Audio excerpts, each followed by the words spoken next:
It's time for Mac Geek Gab, and listener Rick brings us our quick tip of the week with this morning, while feeling a bit under the weather, my wife kindly decided to let me sleep in and did the morning dog routine. Of course, a couple minutes after she left, her alarm went off. Not feeling like reaching way across the bed to turn it off, I said, "Hey, S-Lady, turn off the alarm." My phone then stated, "Would you like me to turn off the alarm on Gail's iPhone 16 Pro?" I said yes, and her phone alarm stopped, and my iPhone stated the alarm is off on Gail's iPhone 16 Pro. Wow. Now, if the S-Lady could actually do the morning dog routine, I would never complain about her again. More tips like this, plus your questions answered today on Mac Geek Gab 1105 for Monday, September 1st, 2025.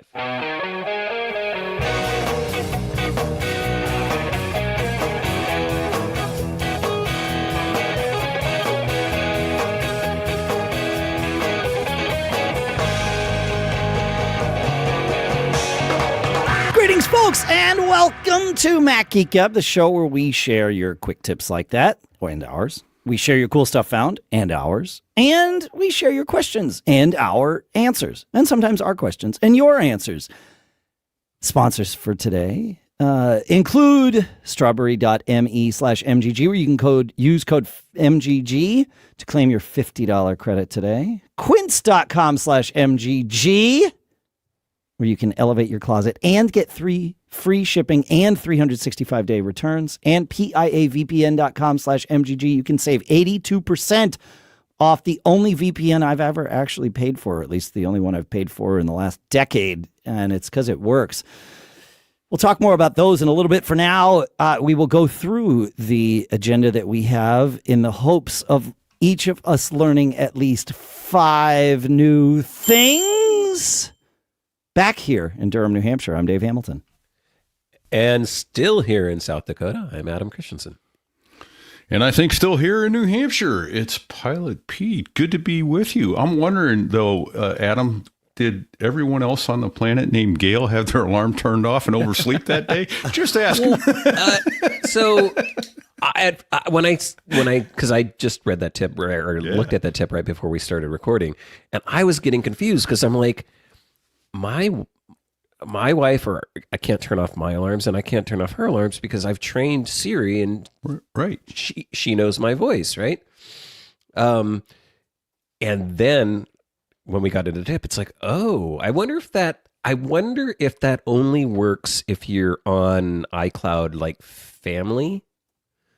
Oh. Yeah, I would assume it's only if you're part of an iCloud family. And probably if you're within Bluetooth range of the phone, a ringing phone, right? There's probably a set of criteria that all has to be true. I bet you it works through Find My in the family plan, because like I can find that would make sense. Yeah, family's devices. Now the question is if it works through Find My. If you happen to know that, like, my kids are in a completely different state, obviously. So could I turn off their alarm if I knew it was on? But I doubt it. Like, it can't. Like, there's no way. Like, yeah.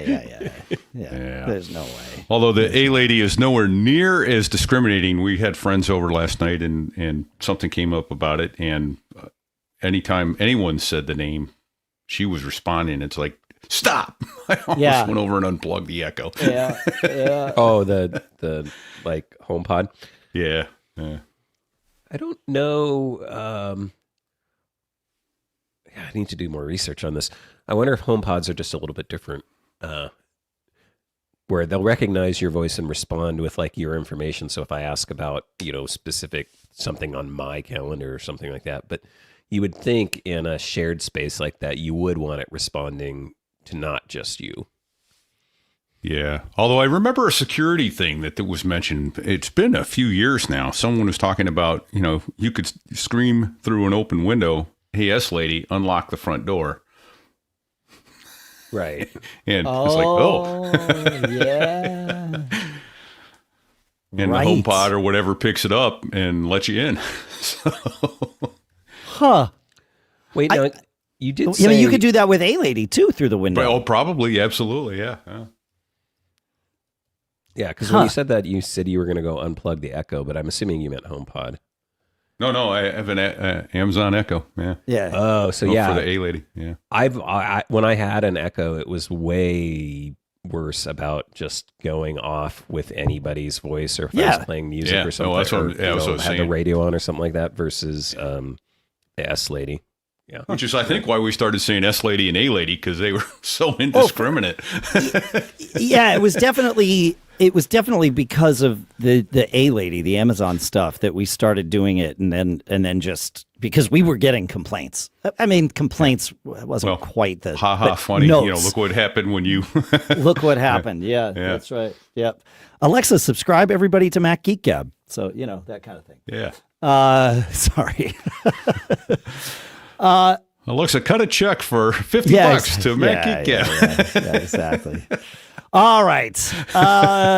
Because I am now back from my summer travels, or at least mostly summer travels, I went and upgraded my iPhone, iPad, and Apple Watch to their OS 26 versions.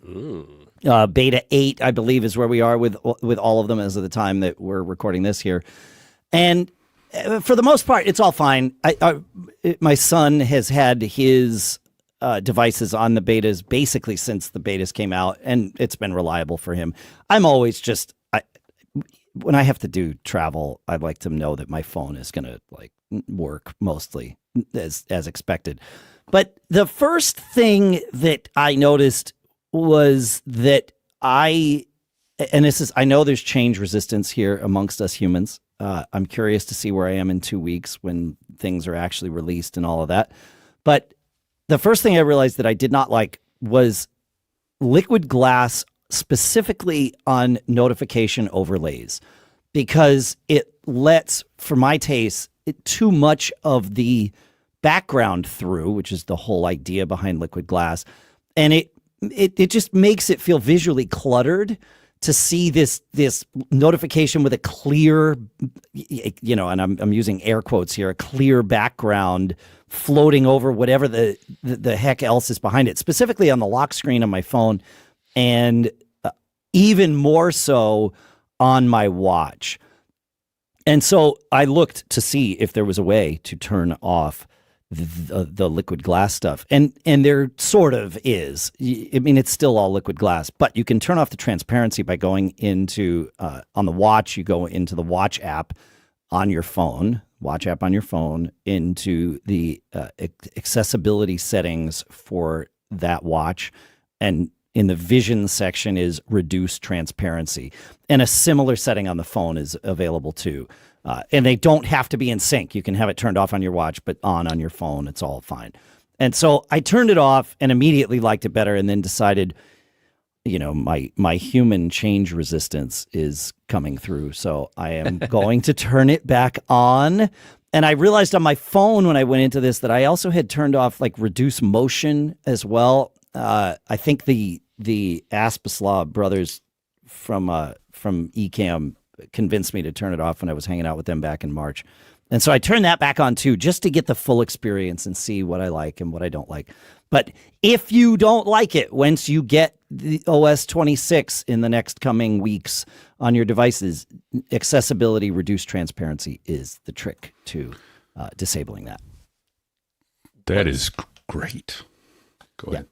What was the impetus or reason for turning off reduce motion? What was their argument? That it's a more efficient user interface. That you're not waiting for because they looked at my phone and they're like, "What are you, insane? How do you live waiting for things to pop up like that? You don't need that. Just tap and it's there. If you turn off reduce motion, and it's and they're not wrong. They're not wrong. I mean, the severity of their reaction was somewhat surprising, but not so much if you know those guys. That's just sort of how they are. They're funny about that. But I think also there's a battery savings because those animations do crank up your GPU, that's cycles, fair. And your screen refresh rate and all that fun stuff. Yeah, fair. Yeah. I mean, I don't think it's going to be a major battery savings, but I bet you get an extra half hour in a day or something like that out of it, probably. Depending on what you're doing. Yeah, for sure. That makes sense. Yep. Moving on, Pete. Yeah, so I don't know if I have a quick stuff found or a cool tip, but it's definitely one of those. And if it is a cool stuff found, it's one of the cheapest ones besides free you'll ever get here. So Mike writes in, he says, "Hi guys, just a quick learning thing. When stuck outside with AirPod Pros, I needed a way to keep them from flying away. An old pair of Croakies in the boat that hold glasses worked around the bottom of the buds." And I put a link in the show notes there. I found some for $1.90 online, and you probably also get them at Target, Walmart, any kind of store like that. The Croakies are essentially just a little strap that, attached to your glasses, and putting them on the tips of the AirPods is a great idea. I hadn't considered that. I generally have, in windy environments, either not used them, or I do also have some, and I should probably find them and get it in the show notes, but I have some aftermarket buds that snap on the AirPods Pro that I got from Amazon as well some time ago, and those do a nice job of keeping them in place most of the time. 99%. I wear my AirPods as earplugs, which we've discussed on the show. I was at 2 concerts this past weekend in Toronto. We saw the Jonas Brothers sort of last minute at Rogers Centre, which is the baseball place. And then we saw the anchor for our trip was Oasis at Rogers Stadium. And I wore my AirPods for both of these for the most part. And as earplugs. And I have done this before at shows. And when I forget that I have my AirPods in my ears and I go to take off my sweatshirt or something, I have sent my AirPods flying and somehow have always retrieved them. But there is a fix for this, and Croakies would work for sure. And at $1 whatever, that's way less expensive than what I carry with me, which is they're built for AirPods, just a magnetic a strap with magnets in the clips, or not the clips, but in the things that are built to go over the AirPods at the end, and it works great. But they're $25 for the thing I found, but it comes in a pack of 3 of them. So I think you can get them for $11. I just found some for $9.98 on Amazon. Yeah, I'll put there the you link go. in the but it works very, very well to keep me from doing stupid things. The only problem with it is that because any of these things, Croakies or the the custom ones, the custom for AirPods ones that I've found, go over the stem of the AirPod, which of course is the thing that drops into your charging case, and that means it can't be in the charging case with these straps on. So you have to. It's a process of okay, pull it out, put the thing on, now put it in your ear, get it situated right. Okay. So it's not the most convenient thing, but once you've hunted around on the floor at a concert for something that you're going to put back in your ear and been thankful to find it and put it back in your ear after it's been on the floor at a concert, you will happily go through this little process. So, So a couple things that I thought of with respect to this tip. Well, first, I'm the same as you, Dave. We saw Bret Michaels last weekend, which was awesome. Amazing show. A lot of fun. And I wore my AirPods for that too. And they work great as just, protecting your ears. And somebody who already has tinnitus, I don't need more damage to my ears. Right. But with the Croakies, I would think that would not work with the using your earbuds for a concert noise cancellation, because the Croakies would cover the microphone. And I'm pretty sure for the active stuff, you would need the microphone to be able to pick up the audio. 100%. So there are Croakies that don't work like that. They're probably not Croakies brand, but you can find ones where it just has a loop, right? A little loop that kind of tightens over the that's edge of your glasses or something like that. Oh, and yeah, that style right. would probably work better because you could slip that up over the stem, but it wouldn't block the thing. And then Kiwi Graham also points out that definitely any of these solutions is probably going to block your touch controls if you use that. Sure. But I don't Believe use that very it or not, the ones that I use, I'm able to use the squeeze control through it. So it's been engineered for exactly this because Can you do the volume? I don't know because I don't get to control the volume of the music. But I sort of do by I use the squeeze on it to change between transparency, adaptive, and noise canceling mode because you get different amounts of the sound through when using them as earplugs, depending on which mode you're in. And so I will kind of bounce back and forth depending on what the venue is like. That Rogers Stadium, the Oasis show that we saw was amazing. We saw the one in the rain, if anybody has been following it, and that was epic. But and I did take my AirPods out in the rain because the sound got really weird with the wind and all that stuff. But I mean, no, this stadium. I think Liam Gallagher called it Legoland, because that's what it looked like to him. It's temporary. It's been built to be up for like 3 to 5 years until they finish whatever's going on at the Toronto waterfront, and then this place will be torn down. And so it was kind of janky in a lot of ways, and being up on the 33rd row of the grandstands was. It was a fun walk up. Let's put it that way. There you go. But the wind was swirling around in there, and then with the rain and all that, so switching between what I was hearing to let the AirPods kind of do more or less of their magic, it really is a good thing to be able to do during a show. So, but yeah, that part works fine. The hardest thing I have with them is getting them twisted exactly right so that they're not like pushing against my face while the stem is there. It's a whole thing, but it was fine. Yeah, it worked out great. Yeah. Speaking of things that I do while I'm traveling, I have a shortcut. I've talked about it on the show before.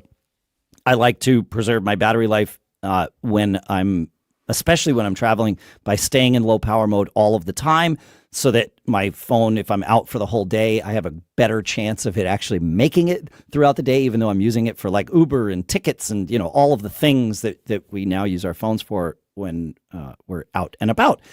And so I have a shortcut, and the shortcut is triggered by when low power mode is turned off. It does one thing. Turns it on. And that way, if my phone charges past 80% at night or during the day, whenever, and low power mode gets turned off, it turns it right back on again. And that's great. But I noticed, because I was messing with settings on my phone, there were some things that I couldn't do while I was in low power mode. Of course, that's the whole idea. And I went to turn low power mode off and change one of these settings. And it, of course, did exactly what I told it to do and turned it right back on again. And so I came up with a permanent fix for this. And that is, I have added a second step to my automation on my phone. And that is, well, it's really a new first step. The second step is to turn low power mode back on after it's been turned off. The first step is to wait 90 seconds. And that way, if I need to do something on my phone that requires low power mode to be off, I can turn it off, the automation will begin, and I have 90 seconds that I've given myself to do whatever it is I'm going to do before it kicks back on. And that has been a nice little addition to my shortcutting. So I share. I've got a question. Yes, sir.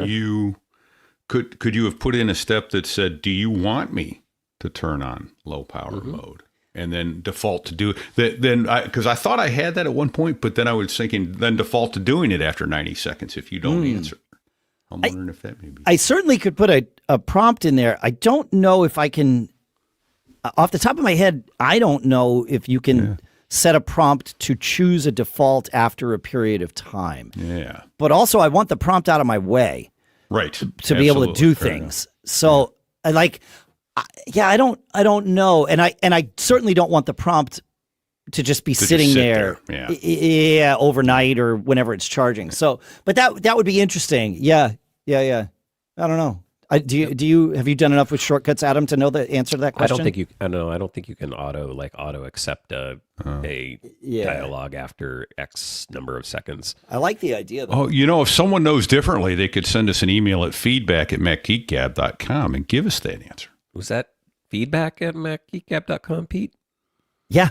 He said feedback@macgeekgab.com. And if you don't want to send us an answer, but you do want to enter our monthly giveaway, you just go to macgeekgab.com/giveaway. And in September here, we are partnering with the folks at Unify and giving away a Unify Cloud Gateway Fiber, which is the model up from the router that I've been using for a while, and one of their U7 Pro XGs, which is one of their Wi-Fi 7 access points. So that's your giveaway for September. So make sure to go to macgeekgab.com/giveaway. I know. Very excited about this. Oh, man. Yeah.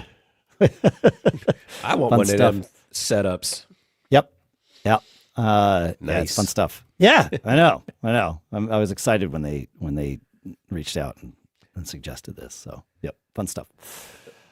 And you know what? September 1st also is Ginger Cat Appreciation Day. So make sure to pat your ginger cat if you've got we one. lost ours. Well, I didn't lose it. Becca took it to Florida with her when she moved, so she's gone. Our ginger kitty. That's different than what most people mean when they say they lost a cat. I had to quickly clarify that didn't come out right. But she's only 7 months old. Hopefully, we won't lose her for another 20 years or so. So Arguably the best breed of cat around. I agree. We have a ginger, sort of. I guess he's a ginger cat. I don't know. He's one of the best we've ever had, though. Ours is rare, female. Oh, that is rare. Which is like 20% of them at the most. So that was We'll get you another one, Pete. They have them around here. Yeah, she kind of have surprised. Debbie's like, I miss Mango. So there's a great book called A Mango-Shaped Space, and it is about I'll put a link in the show notes. It's a fantastic book, short, easy read. It's about a cat named Mango, if I'm remembering that correctly. Okay. But it's also, and more than that, far more than that, it is about a family with synesthesia that runs through the family. So, yeah, it's a really great book. Like, it's a tender read. Anyway. Well, I may have a Christmas gift for Becca then. Oh yeah, for sure. Yeah. Yep. All right. Yeah, we got one more quick tip from Horse. No, just kidding. Mr. Ed says, I found out something interesting. With my iPhone plugged into CarPlay, I did a screen capture on my iPhone, and it captured both the iPhone screen and the CarPlay screen at the same time. I tried this both in hardwired mode and using my wireless CarPlay adapter, and it works both ways. I'm sure some of you already knew this, but it was new to me. I did not know this. Keep up the great work, Mr. Ed. I don't know if it's the famous one or not, but maybe. I did hear you singing that pre-show, though, so you got that earwig, I heard. I'd imagine it'd be hard to operate a iPhone with hooves. Yeah, Mr. Ed did a lot of cool things, though. He could do it with his lips, probably. That's right. Yeah, that would actually work. Yeah. Kids, ask your parents. I have a bonus quick tip that I've done, and I'm sure people have seen me do and not realized what it is I'm doing. But if I have set an alarm or something on my phone and am on stage and have forgotten that this alarm is on, and then it starts ringing while I am playing, even if I'm in Do Not Disturb, of course, the alarm starts going. I have successfully turned off my watch alarm with my nose. So, I got to time it right because I got to I wear my watch on my left wrist. And so I got to bring it up and, tap my nose to my watch it quickly and not lose the time and the rhythm of what I'm doing with my other limbs, and then get that limb back down to do whatever it needs to do. So it's a little bit of a trick, but you can successfully do it, and I have done it. I've done it when I have like mittens on too. You know, you can use your nose to do that. Your elbow. Yeah, you could do it with your elbow. Yeah. What else, Pete? Hopefully Never not mind. the same elbow. That would be a trick. That would hurt. Yeah, that would require a different kind of alarm. Yeah, that's for sure. Yeah. It seems like you've fallen. Do you want help? Yes, I need help. Yeah. Well, there you go. All right, I have a don't get caught from Paul follow-up to episode 1103 from 2 weeks ago. It says you were talking about data roaming, and you said to turn on Wi-Fi calling in order to make calls over Wi-Fi. Just so you know, my network provider in the UK, which he uses EE there, will charge me the international call rate if I am using Wi-Fi calling from a non-UK IP address. So I switch Wi-Fi calling off when I travel internationally. Wow. But my advice is check with your phone company first so that you don't get caught. He says, I haven't tried using a VPN to get around this, so I don't know if that would work. It might, but your phone does always know your actual location. So if it's it would be that would be interesting. It would be worth a test for sure. But I mean, I've definitely used Mint like in Europe to make phone calls to and from the US on Wi-Fi calling, and it works totally fine.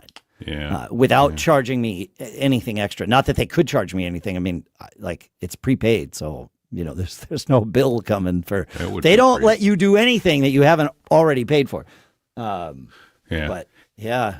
Hey, before you go to that next thing, though, thinking of data and all that kind of stuff, I want to tell people that are on Mint, I got an email and I almost ignored it, and it turned out to be fortunate that I still had it and it hadn't disappeared. My daughter needed internet in Florida, and for Mint Mobile customers, they sent out an email to people who've been with them, I think, more than 90 days.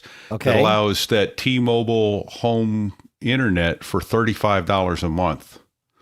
Which was it's unlimited 5G data for $35 a month. So, but you have to have gotten the email from Mint Mobile saying you're eligible for this. Got it. Yeah. Huh. So, and when I first tried to do it, I didn't use the email, and I tried to go there, and T-Mobile was ready to give me $35 a month. I only had to switch one of my lines to their system. I'm like, no, that's not how this is going to work.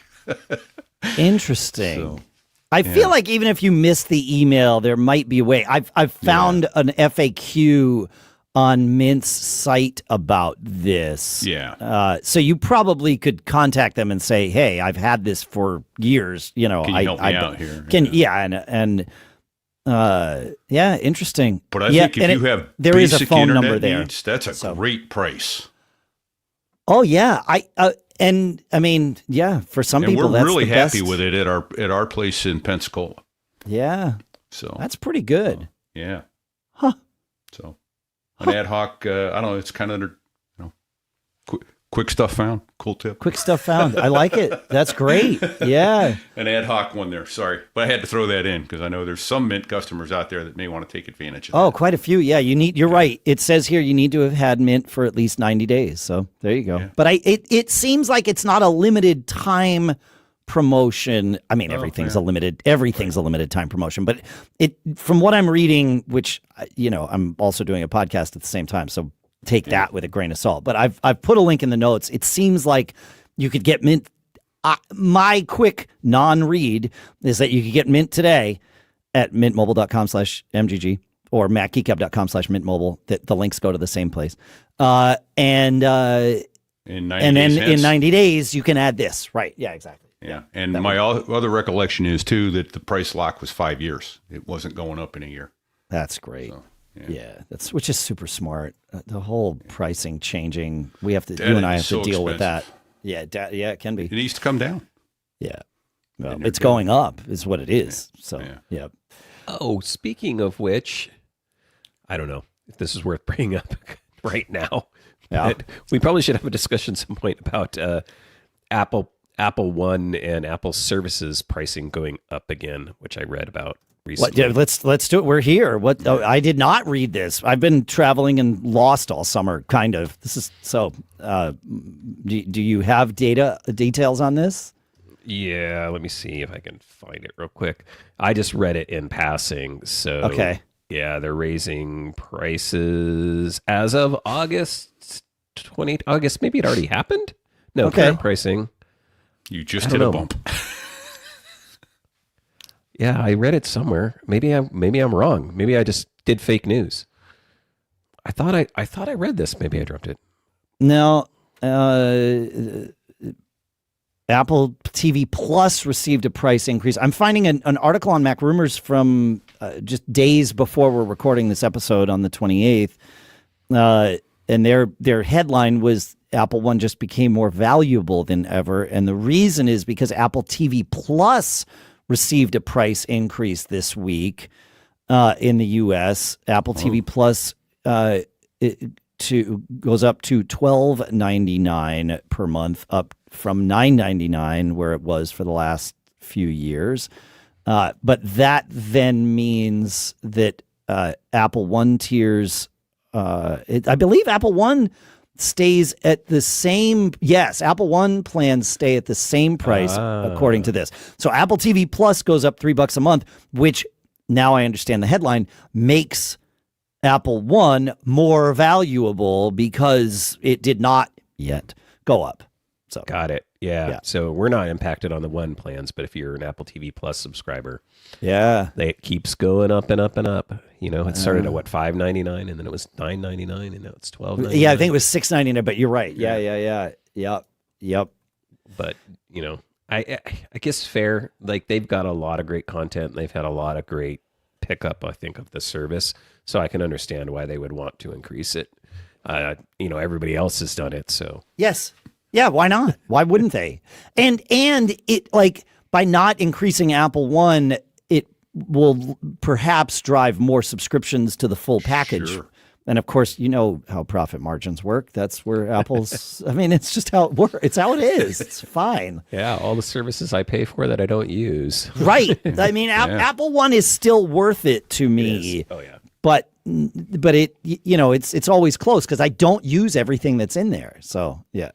Yep. I use all of it a little bit, I guess is what it is. Like arcade I use. I occasionally have a few games from Apple Arcade, and you know, fitness is probably the thing I use the least, but need to use more. Yeah. And then the one that kind of shocked me that I do actually use more than I thought I would is Apple News Plus. Yeah. To get access to, you know, some of the things that would be normally paywalled, like, you know, I can't remember. You know, there's a few things that are paywalled that I'll hit a paywall on the web and be like, oh, maybe I can get this on Apple News News Plus. And sure enough, yeah. Yeah, it's true. It's true. I mean, we use Apple Music and Apple TV Plus and iCloud Plus.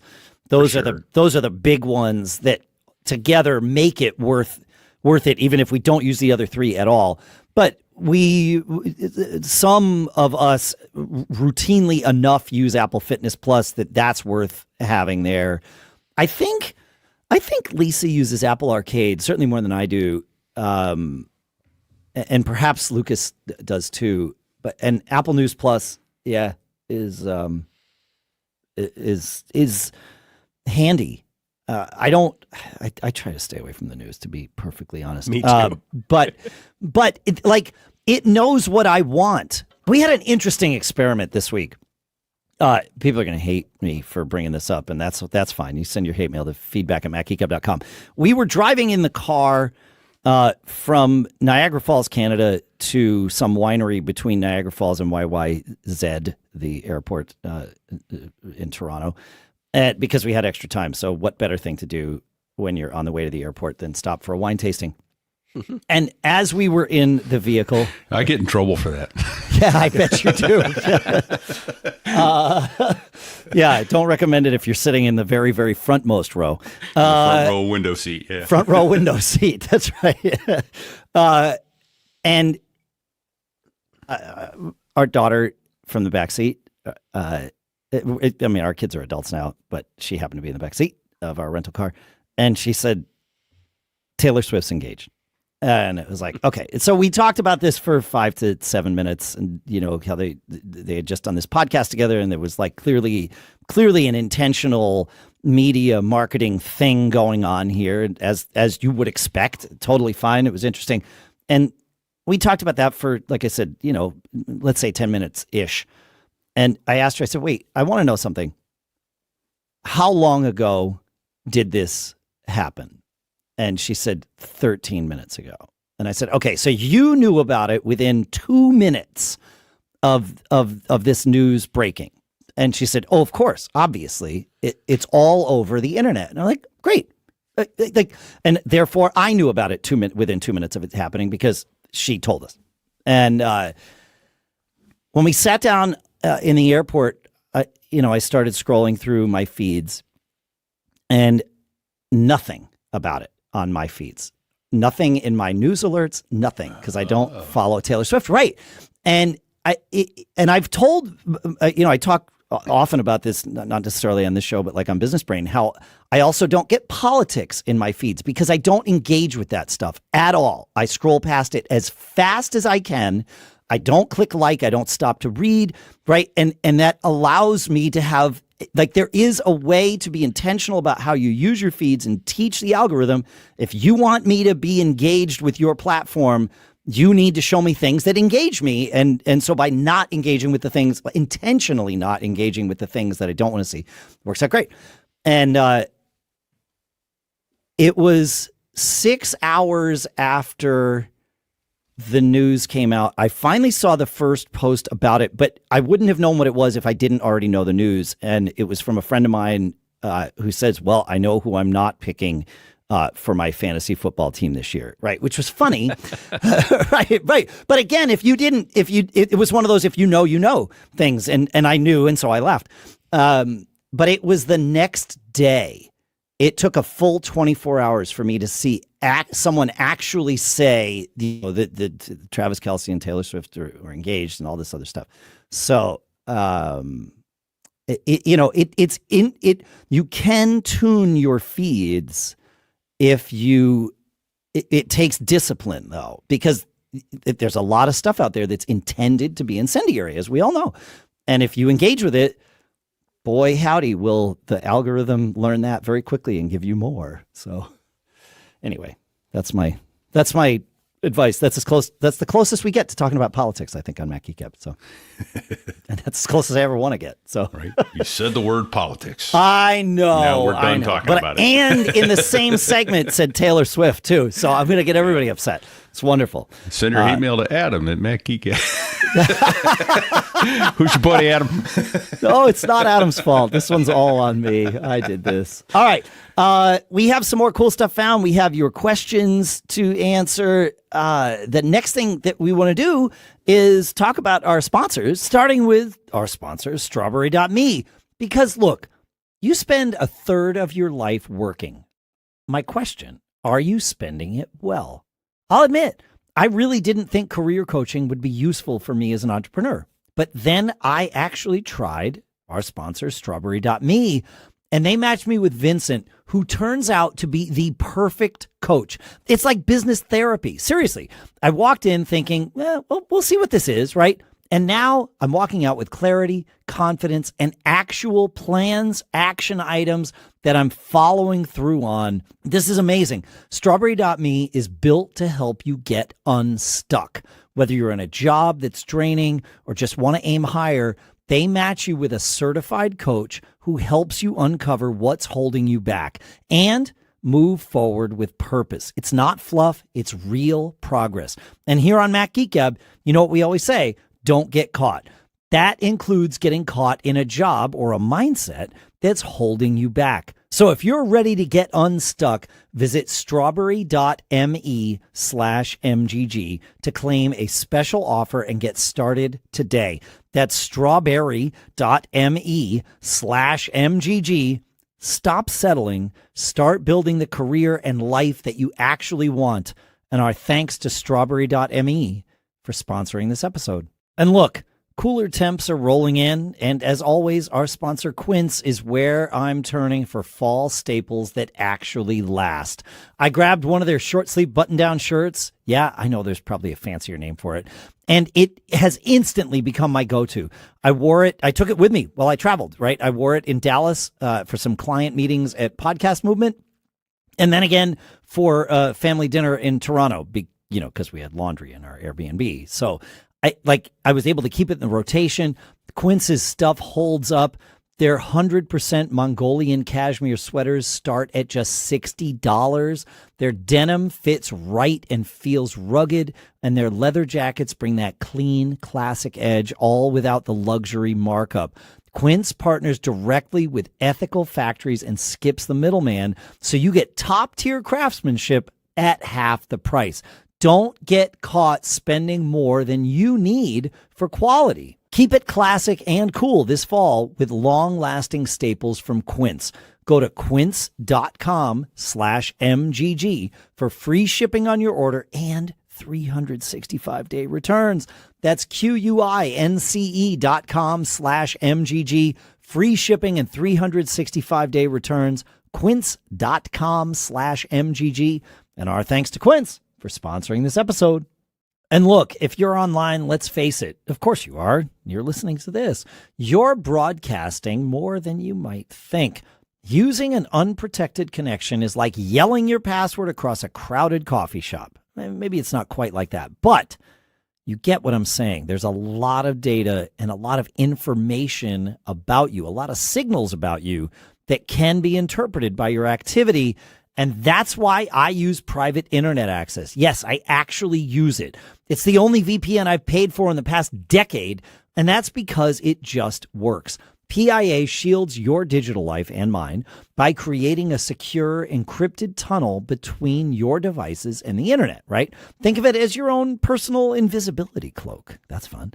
Keeping your browsing private, your IP address hidden, and your data locked down, even when you're on public Wi-Fi. And you can get 83% off plus 4 free months right now at piavpn.com/MGG. You also get access to content from across the globe by choosing from servers in 91 countries and all 50 U.S. states. Plus, PIA works on unlimited devices, your Mac, your iPhone, your iPad, even your smart TV. We were in Canada. We wanted to watch some stuff. Maybe I logged into PIA VPN and got everything that we needed. It's how that works. Like I said, get 83% off plus 4 free months right now at piavpn.com/MGG. Again, piavpn.com/MGG. Protect your data, stream freely, and yeah, don't get caught. Use PIA VPN, and our thanks to PIA VPN for sponsoring this episode. It's time for some cool stuff found, Adam, and I think Jerry's got one targeted at you. Yeah. He wants you to spend money, just less money than I tried last week. So, Yeah, Jerry says, Adam, so far the best bang for the buck. We're talking about monitors because I mentioned I have really old, cheap HD monitors. I don't even have any 4K or anything, and I was complaining about the pricing, so this is what you get. He said the best bang for the buck is the LG 27UP850K-W, otherwise known as the LG 27-inch Ultrafine 4K display. And it's under $400. He says, I have this sitting right next to my 27-inch Apple Studio display, and I have no issues. In fact, I have had it for about a year and just got my second one for my iPad Pro as an extended display. The color is extremely close. The text is very sharp and USB-C with 90 watts of charging. Very hard to be a studio display, but for more than $1,000 cheaper.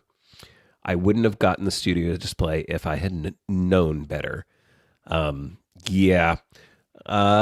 might be some $800, close to $800 spent here in the future. It's $379, so it's $20 under $400. But right now on Amazon, at least for the USB-C version, even cheaper for the HDMI version. Yeah, I'm looking at this. It's $120 cheaper for the HDMI version. So USB-C version has USB-C, and it'll do 90 watts of power delivery and all that fun stuff. And then it's got a hub in it. It's got 2 USB-A ports, but it's also got DisplayPort and 2 HDMI inputs. So, okay. Now, that's for $379. The one for $259 takes the USB stuff away. So you don't have USB-C, which means you don't have DisplayPort over USB-C, but you still have DisplayPort in the mega DisplayPort connector, I'll call it, right? You know, the bigger one, and the 2 HDMI. So for $260, the specs on the screen seem to be the same. You're just paying the $100 for the hub. For the USB, well, and the ability to do DisplayPort over USB-C, which is handy. But for what you're doing, Adam, if you have the outputs to get to HDMI and or larger DisplayPort, I mean, you just saved yourself $240 if you're buying 2 of these. Well, I'm already using the large DisplayPort because I have 2 like adapters for my displays, and they have HDMI, DisplayPort, and something else I can't remember. Sure, there's like three connectors on there.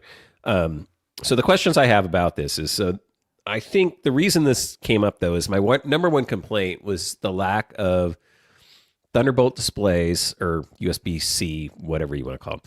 Basically, it's Thunderbolt, right? Yeah. Thunderbolt displays that lacked daisy chaining, and again, this doesn't have it. So it's like I got to use two frickin' ports for these two displays. Or that thing we mentioned from OWC in the last episode, right? That'll split, and now, I mean, you're not going to pay $240 for that thing from OWC. I think it was like $30. So yeah, fair. Right? Yeah, this may be in my future. This may be my path. So thanks a lot. appreciate the pointing me in that direction where money flies out of my wallet. Crack your wallet. But less money. Like, he's helping you out here. Right? Yeah. Sure. $260. That's amazing when you think about it. I need to find out. I have a yearly budget for office supplies for my company, so I could use some of that. I don't think it's going to cover $800. I don't get that much, but sure, it might be like $150 a year or something like that, and I never buy anything. So yeah, there you go. I could maybe expense part of it. Yeah. Huh. All right. We were talking about notes in last week's episode 1104 and how it doesn't have some features like exporting easily and re-importing easily.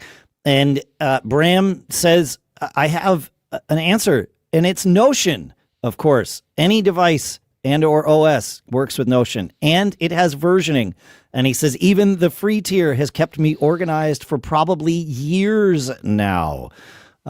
So thank you for that, Bram. And I think they aren't a current sponsor, but if you go to notion.com/Mac Geek Gab, I think there's still like a deal to be had there. So feel free to take advantage of that, obviously. So that's great, Bram. Yep. Love it. Love it. Love it. All right. What do we have next here? Donald, I think, has a tip, or not really a tip. It's cool stuff found, right? So he has a thing that he created, which sounds awesome. He says, "Hi, folks. Special hi to Adam from way back in the North Coast Mac user group, Mac Discovery Days." Oh, cool. Hey, Don. Or Donald, I guess, rather. I thought I'd add my experience using ChatGPT to create an app. I have done a lot of programming in the past, but not for years. I decided to see how well ChatGPT would work to help me with an app project. I've spent the last 30 years trying to visit every one of the 1,124 California state historical landmarks. Cool. Wow. And I only have 12 to go. Wow. Yeah, that's even more impressive. The app is now on the iOS App Store and is also now in final testing for the Google Play Store. The process was definitely frustrating at times, especially when trying to squash a bug. I would often have to make a change to the code, and when that didn't work, it would have me change it right back to what did work the first time. Yeah. Way too many hours spent in circles trying to resolve this. Frustrations aside, it was still pretty amazing. And we'll have a link to the app in the show notes. And yeah, it's pretty cool.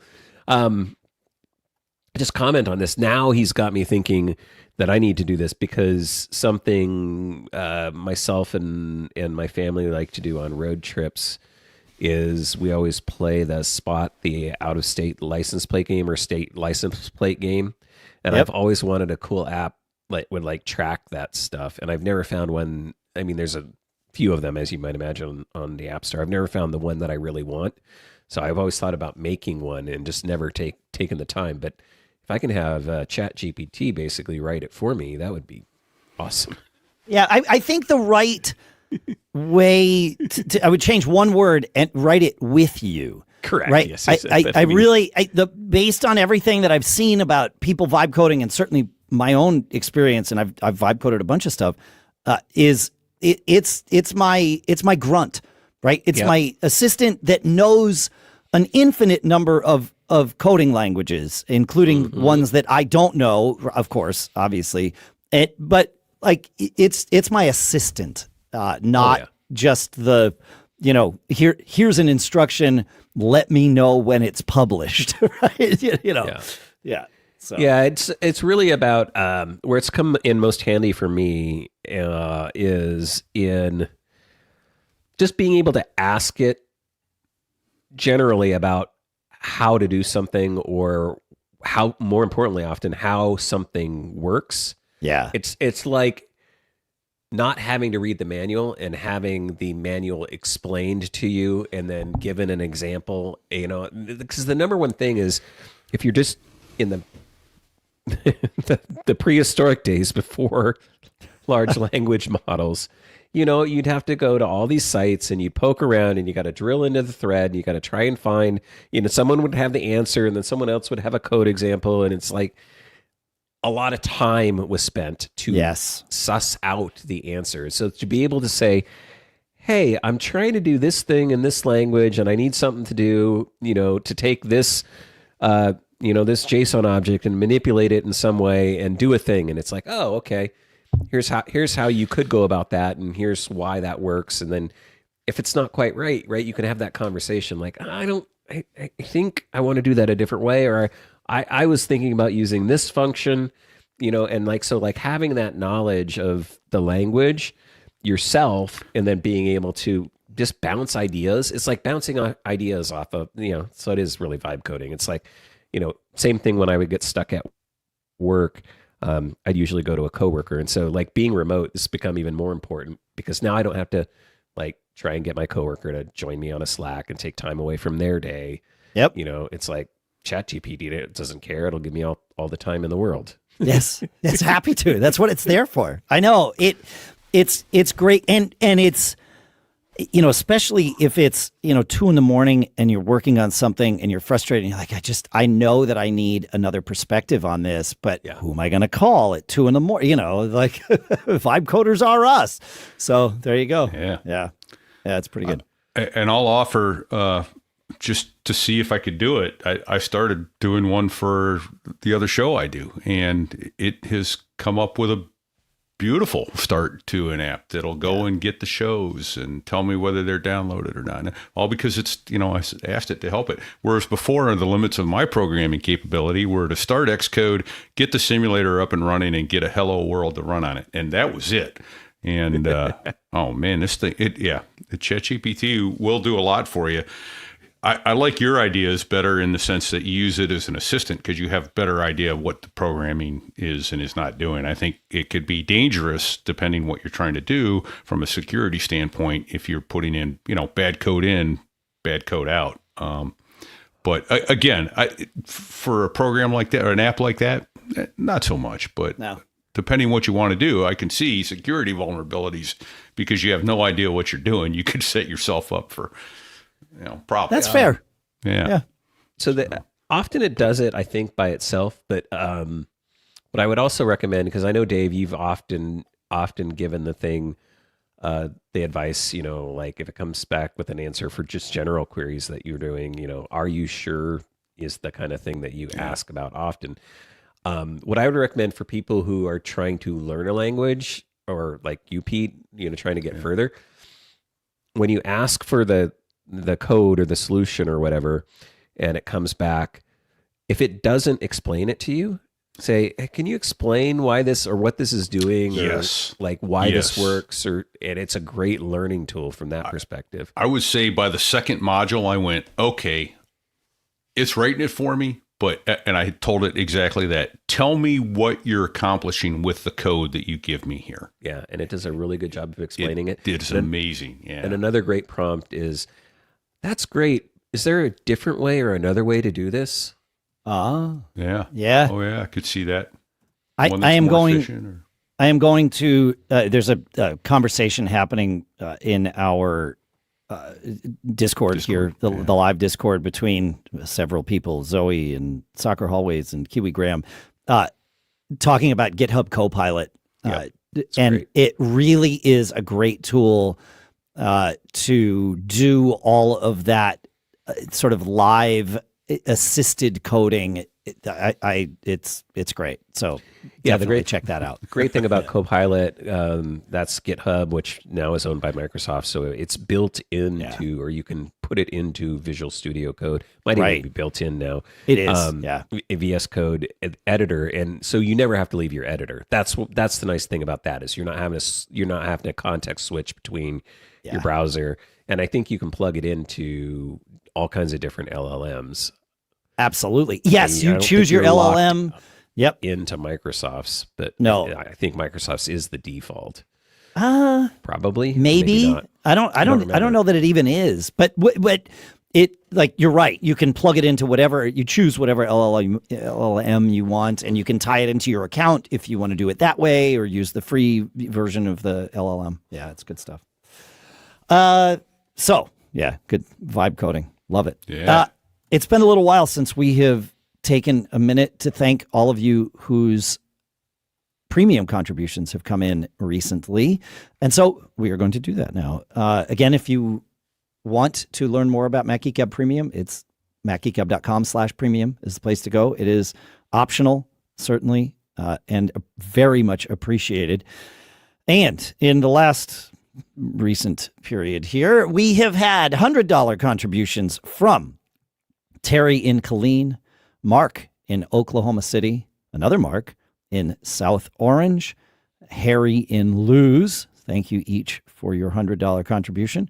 We have had $60 contributions from Walter in Kansas City, Stephen in Granger, Scott in Calabasas, and John in Vevey.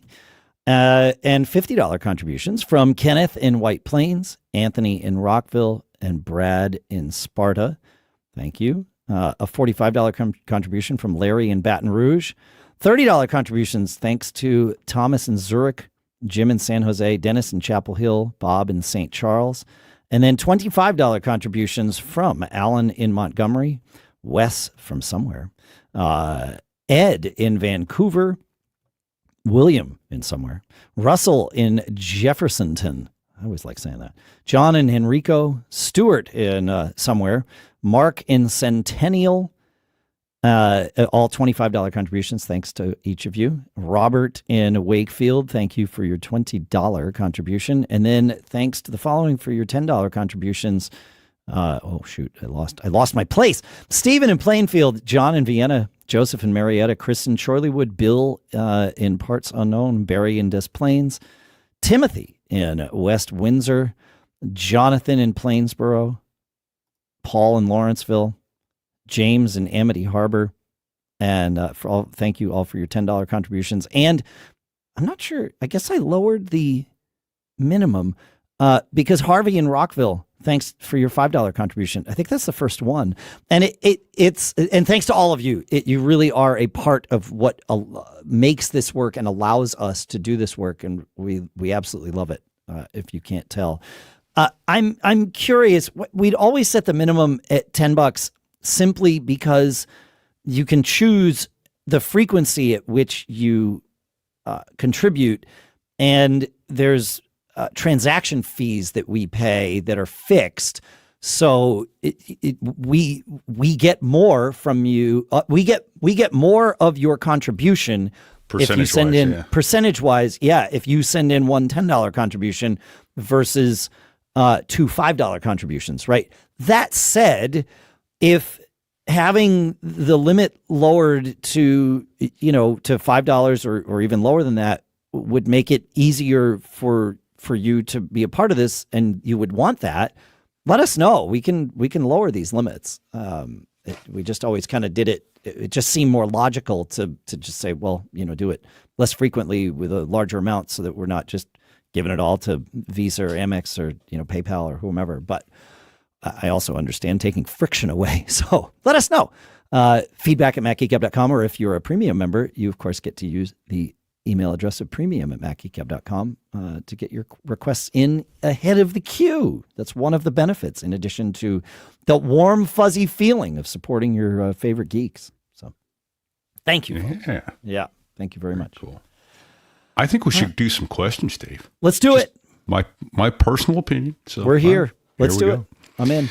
And then right off with a compliment. Gentlemen, something weird happened to my Apple Silicon M4 Pro MacBook Pro at a minor glitch when trying to dictate. When double clicking Control, it made noise but no dictate. So I restarted and corrected the dictation problem. I decided to run Onyx, and it informed me that my data volume was corrupted. Ruh-roh.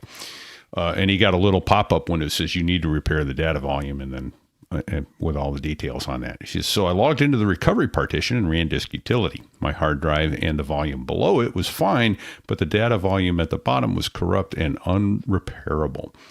All the years I've used a Mac Plus was the first, I've never seen anything like this, although we didn't have data volumes back then.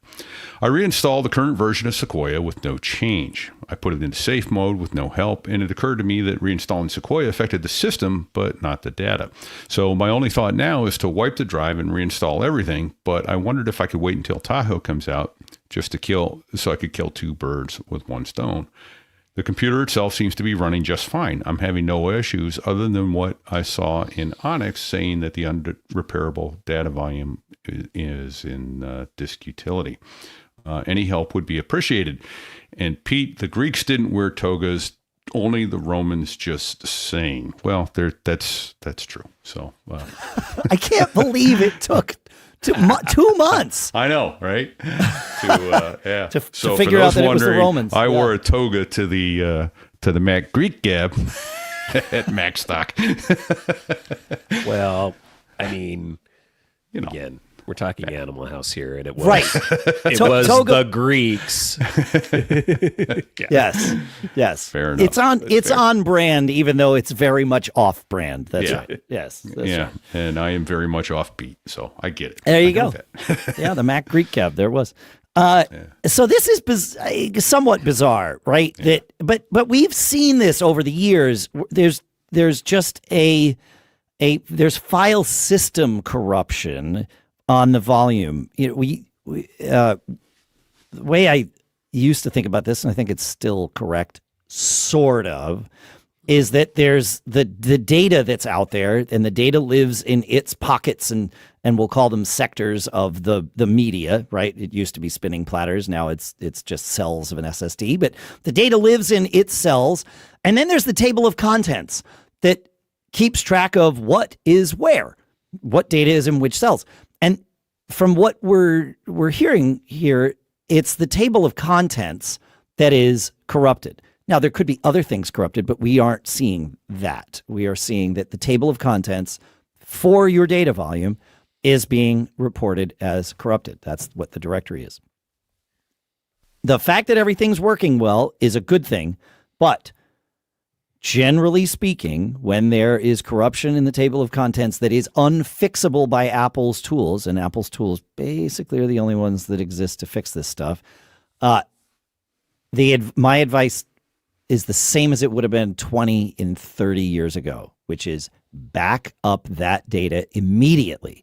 Now, if you want to wait until Tahoe comes, that's fine, but do your backups now and do them frequently, because your system may decide that you are not going to wait until macOS 26 is out, right? Yeah. Right? I mean, that's the it may not risk. be your decision. Yeah. Yeah, you can decide to do it sooner, but if you decide to do it later, it may decide to do it sooner than you plan to. So just keep doing those backups, and then yes, the solution is to nuke and pave the drive, and then bring your data back from the backup, and then all of that in theory should be fine. But yeah, start doing those backups immediately, and do them as frequently as you can't afford to lose data. Now, I know that's the instruction that we give for backups all the time, but you are in a different class here because you know that you're going to lose things eventually.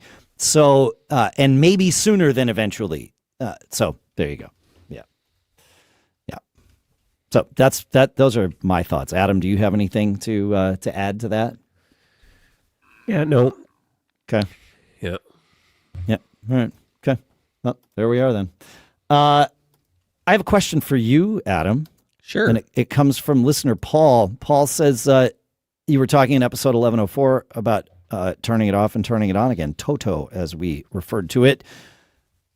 Paul's question starts with, hello, gentlemen. Is restart under the Apple menu on a Mac the equivalent of TOTO, or is there a difference?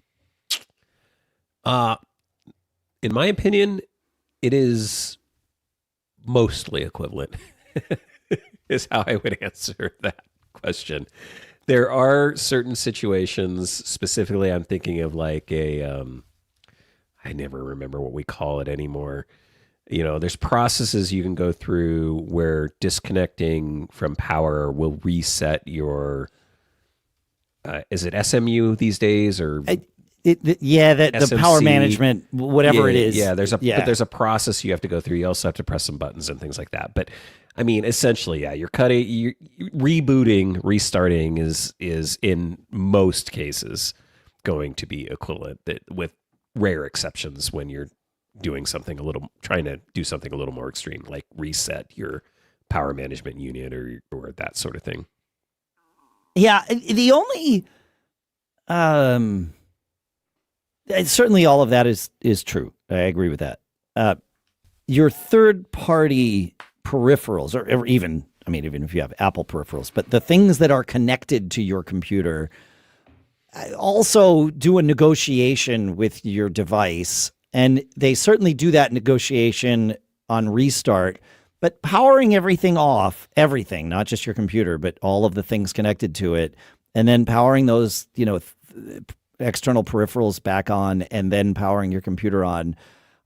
There definitely is some start from scratch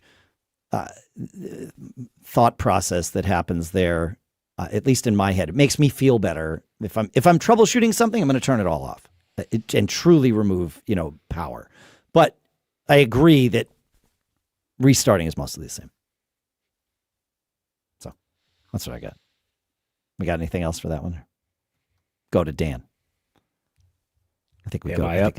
Yep, you're up with Dan. Yep. All right. Sorry. That's okay. Here we go. Dan has a question for us, and he says, "Hi, guys.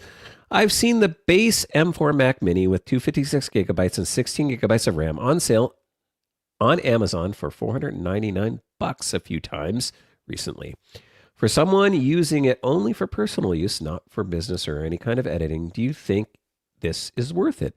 I've emailed you previously with a plan to replace my Intel iMac soon with a Mac Mini, and you were very helpful with the monitor advice. I had planned to get a Mac Mini with 24 gigabytes of RAM and a 512 gigabyte hard drive for $900.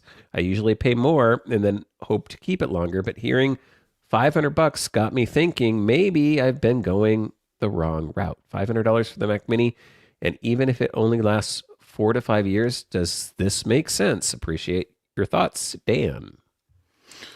So I took the liberty of answering Dan's question. It depends.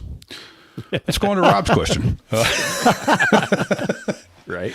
So, first of all, Dan, now I'm jealous because I paid full price for my Mac Mini, and it may be the M1, so it might be the M2. I don't remember off the top of my head. But I think, for what I use mine for, and that's, I use it as a Plex server. I use it as a channels DVR. I use it as the exit point on my Tailscale network often. And I am on that thing a lot. And I've got 8 whole gigabytes of RAM and a 256 drive in that thing. And I hung a 5 terabyte drive on the USB port so that it would store my channels, recorded shows, and that sort of thing. And it has not even acted a little bit sluggish for me. So I think unless you're doing really intensive stuff that requires a lot of RAM, be it, and even Handbrake has worked okay on that, though I don't use that as a main Handbrake machine. Photoshop, content creation where you need a lot of RAM. Your biggest consideration, I think, is how much RAM do you need? Because you can always attach more storage easily, but you can't change the RAM on those things. Once you've bought it, you own it, so to speak. So no memory upgradable options in the Mac Minis right now. So it depends what you want to do with it. But if you want to do what I consider some pretty intensive stuff, my 8 gigabytes has been just fine. And so you may save yourself some money by doing that. I'm jealous. I know, $500. It's like, yeah. I would add to that. I wouldn't, and you can't buy a computer with 8 gigs from Apple New anymore. No. 16 is the minimum. And that minimum, I think, was driven by Apple Intelligence, right? That was the general consensus last year when, even base model stuff and iPhones started seeing RAM upgrades and all that stuff. But 16 gigs of RAM, I've been doing Apple Intelligence stuff on my M1 Mac Mini in the office for the last year, and it's fine. I mean, of course, Apple Intelligence isn't where we want it to be. I was going to ask, hold on, Apple has intelligence? Yeah, that's the thing, is like, are we there yet? And the answer is no, kids, we're not. But maybe soon, who knows? So, but 16, I think, for this, and like Dan said, waiting, even if it's only going to last 4 to 5 years as opposed to 10, is that okay? Yeah, probs. It's $500. Like, that's a pretty. If that is what fits your budget today, and it will do everything you need today, I agree with you that it will likely do everything you need for that 4 to 5 year window, and possibly much longer. Yeah. But certainly for that, you can always hang a larger drive off of it and even boot from that larger drive if you just want to, basically kind of forget that the 256 gig drive that's in there. That's all fine. It's a Mac Mini. It's probably not something you're going to transport around. So you won't even notice that there's a drive hanging off of it. Just hang a fast Thunderbolt drive off and you're good. So I think thumbs up on that. Yeah, they're smoking little machines. Yeah. $500, man. That's great. Yeah. Love it. For sure.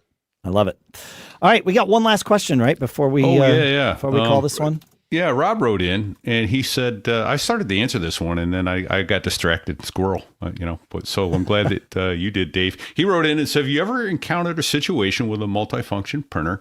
He's talking specifically in this case about the HP 9020, where it loses the native ability to scan. This just happened to me when I went to scan a document. No scan button available in the built-in printer dialog. It was available natively when I unboxed and set up the printer a few years ago, and I never had an issue until just recently. I removed it completely from the system and re-added it. Still no scanner capability. I have resorted to installing the HP utilities in order to be able to scan again. Not the end of the world, but definitely frustrating. Thanks, Robin St. Louis. Yeah. I've been there. I had an HP 30. I still have an HP 3055 multifunction printer that I bought when we were living in Connecticut, which means it was before we started Mac Geek Gab, which means it was probably 23, 24 years ago. That thing's still running. I just put new toner in it again, for like $12 or something. But, Apple's utilities never worked with this, right? So I was always stuck using HP's stuff, and even HP's stuff stopped working after a while. I like somehow made it work for operating systems that were definitely not supported by it, but that went away, and it doesn't. I cannot scan with that anymore with any Macs that I own. But so now it's just a copier. It would be a fax machine if I had an RJ11 to plug it into a phone line somewhere, which I don't anymore. Right. I used to. And it's a great laser printer, so that's just how it be. ViewScan, we talked about recently from Hamrick.com. That is third-party scanner software for exactly a situation like this. Last I checked, ViewScan did not work. It did not support my HP 3055, but it might support your HP 9020. So if it does, that's going to, that'll help you get farther down the road. ViewScan may support the 3055 now. I'd be shocked if it did. I don't know how many of those are still in service. But yeah, this is what happens. And at some point, my phrase that I go to is that printer doesn't owe me anything anymore. Like if that HP 3055 were to die today, we'd be sad because we like having a laser printer in the house as opposed to just over here in the office. But it doesn't owe me anything. I've had it for 20 plus years. That's what other pieces of tech do I have that are still in service after 20 plus years? I'm looking around up here in the studio where I don't change things often. Maybe your microphone. It's not even that old. No, this mic didn't exist 5 years ago, let alone. There you go. Okay. Yeah. So, okay. But your mic stand, but that's not tech. That's possible that's 20 plus years old. Yeah. That might have moved with me. That's possible. Yeah. There you go. But I'm just looking around the studio. I don't know what I have here that's that old. Right. I had my original Intel Core Duo. Yeah. Mac Mini.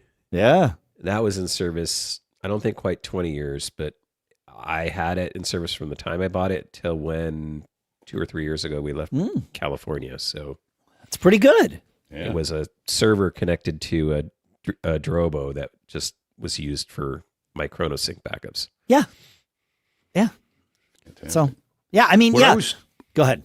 I was saying, what I was able to find out was when I started to answer that question is that it was most likely just the operating system updates. They just started dropping correct the drivers out of there, and thus that's why your button went away and ain't there in any of the new stuff. Yes. So, but the other thing I found out, just a real side note here, is that, and I don't know how I came across this, that all laser, and I think we've heard this before, but all laser printers will put tiny, almost invisible yellow dots to identify themselves on every piece of paper that you print. So it's like, wow. It's interesting. And I thought, and did some research. Is this true? At ChatGPT, is this true? Yes, it is. Okay. All right. I took down that rabbit hole. But no, I'm going to take us back down a rabbit hole that we were in with I believe Dan's question, where I recommended hanging an external drive off it to boot from if your internal drive isn't big enough. And Mac Pro CT in our chat says, I've had problems getting Apple Silicon machines to reliably boot from an external drive. And Kiwi Graham, his response was that one gotcha that he's found is that there must still be a working internal drive, even if you're going to boot from an external. And Mac Pro CT says, yeah, even with that in place, I've had issues. Sometimes it works, sometimes it doesn't, or it works initially and then it breaks. So bear that in mind, that it should work. I think Apple would tell you that it will work, but field reports aren't quite as bullish on this idea. So okay, stupid pilot question then. What's the advantage of having your boot system outside as opposed to the internal drive? Boot from that, and is there any advantage to having an external? Yeah, because when you boot from, if you've got a 256 gig internal, like that's pretty space constrained, right? Mm-hmm. Once you put Mac OS and some apps on there, and then also your mail will be on there if you use Apple Mail. Your home directory will be there. And so you can, moving photos off to an external and music off to an external, super easy. Moving mail to an external, not even close to easy. The easiest thing, and it is still technically supported by Apple, we've talked about it on the show, is moving your entire home folder to an external drive. I've never done it. Good luck with that. I know. I mean, I know some of you have out there, and it works, but like it's technically supported. You can go do it. So, but that would be the benefit, is booting from something with lots of space, so your home folder can just be your home folder. I tried the home folder thing. I mean, granted, it was probably like 10, 15 years ago. Yeah. And it was nothing but a world of hurt. And I said, never, ever, ever, ever again. I don't care that it works and people claim that it works. It was a pain in the backside. keister. Yes. Yeah. For sure. Dave said that about running a mail server from home too, but I don't think I've ever opened the mail app on my Mini ever. Right. For what you're doing, using it effectively as a server, right? Yeah. Then you're fine. But mail to me is the big one. But it's not just mail. You know, you install, like here in the studio, I have 512 inside my Mac Studio, and I am constantly actively managing storage space here, because I'll go, like, you install Logic or you know, something which I use, and it's like, great, I'm going to install all of the components to this, and it puts them all on my boot drive, with no easy option to put them somewhere else. And it's like, guys, I can't afford 40 gigs worth of stuff on my boot drive. Like, I think right now I probably have, I got to do some management. I have 19 gigs available on my boot drive here. That's bad. Yeah. I got to figure out, it's just not fun. If I had a 2 terabyte boot drive in there, I wouldn't even think about it. It would just be, It's why I paid the Apple tax to get a gig. Yeah. I can't live with less than a gig. I'm looking at mine now. I have 300 gigs free out of 300 gigs free out of my 1 terabyte. I can't live without a terabyte, is what I should say. Mm-hmm.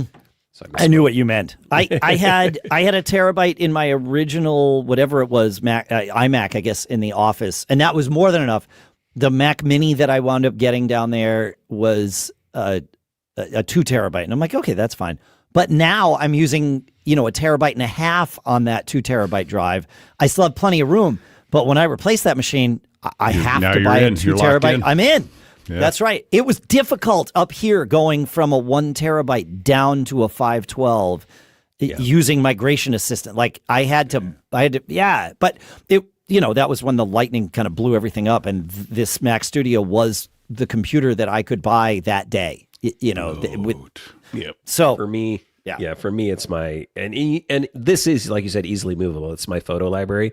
I just don't want to live with my photo library when I have a laptop on an external. If it was a desktop, I'd be fine with it. Because I'm not taking it anywhere. But it sucks when you have all your photos on an external. Although now I could get a really small, like I have a really small SSD, but back in the day when it was larger drives, it was like that was kind of a pain in the butt too. And it's like I don't want to have to like haul my photo library on an external drive with me every time I'm going on a trip or something like that.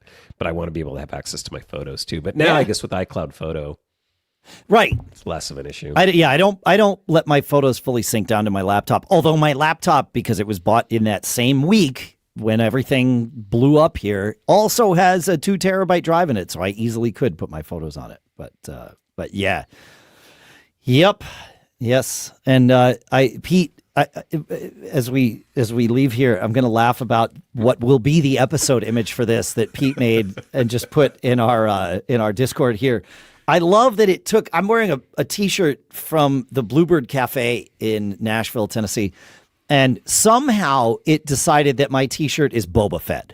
It got your 2 T-shirts exactly right.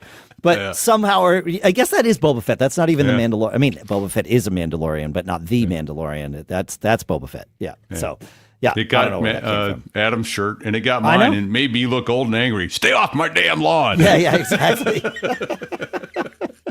It's really funny. There's some robot arm out there, but yeah, your computer may decide for you, folks, and that is that's the lesson from this episode. I think. And it put a human head inside the flight helmet behind me on my desk. Oh yeah. Oh, Who is that? These are so funny. So, what were you going to ask, Adam? I have a little postscript to the cool stuff found about the monitors. Yes. So I decided to go on Amazon and add them to my cart. And then I remembered that I have a business card that I get cash back on that I can use on Amazon. And I have enough points with tax, shipping, everything. Well, shipping I don't have because it's Prime. But I would pay for these two monitors $178.78. Adam, have you pressed buy now yet? No, because I am going to check to see what my stipend from my company is. Because if that's $150, $28.78. Yeah, that's fair. Yeah. I like it. Yeah. That's great. Two That's called free monitors money. for $28. I'll take it. The two 4K monitors, not 4K HD. monitor. Yeah, Sorry. yeah. 4K monitors. Yeah, that's and Yeah. LG, like you're getting great glass with that. I would presume. I mean, Yes, this is the old Ultrafine display. Wasn't this the one that Apple partnered originally and was selling with them, or Yeah, and a I think- version of it? I think and probably. Dell was selling this glass in their own cases too. I think for a while. So yeah, I see monitors in my future. that's good. That's good. You look at them every day. It makes a big difference when it looks nice. So. All right, folks, thanks for hanging out. Make sure to go to macgeekup.com/giveaway and register for that stuff from Unify. No? Yes? No. I almost had it shipped to the wrong address. Oh, that's bad. That's very bad. that's you can set it here. That's no problem. No, it was going to go to my daughter because she shops on here all the time. And she I was had close. that same problem. Yeah. Thanks to everybody for listening. Thanks to CashFly for providing all the bandwidth to get the episodes from us to you, the audio files. Check out, if you need more of Pete, check out So There I Was. If you need more of Adam, check out the Debut Film Podcast. And if you need more of me, Business Brain, as I mentioned earlier, and Gig Gab for working musicians.